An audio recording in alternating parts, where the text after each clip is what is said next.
Welcome to our channel. Today we how to upgrade your Google Cloud Platform, beginner guide step by step clearly. Open your web browser and navigate to the Google Cloud Platform website. Log in to your Google Cloud account using your credentials. Once logged in, you'll arrive at the Google Cloud Console.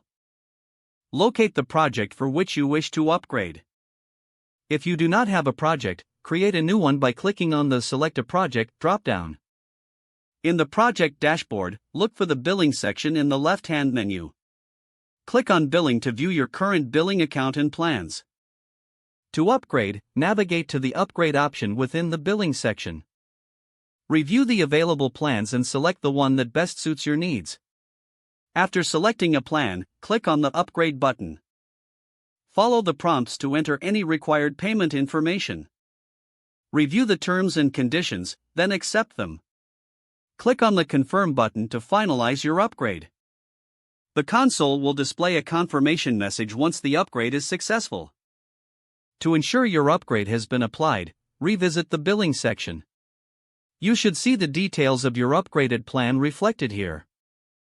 It's essential to monitor your usage regularly to avoid unexpected charges.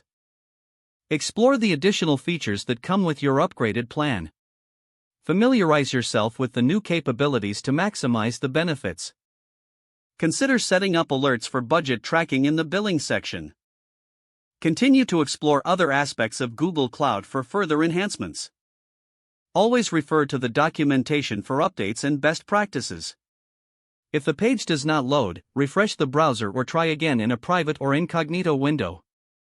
Make sure you are using the correct email address, then retype it carefully to avoid small typos.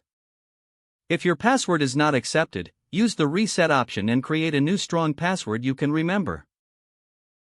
Check your spam folder for verification or security emails, then complete any requested confirmation steps. Enable two-factor authentication if available to improve account security and reduce unauthorized access risk. After signing in, review your profile details so your contact information and settings are accurate and current. Don't forget to like this video and subscribe to our channel for more step-by-step tech guides.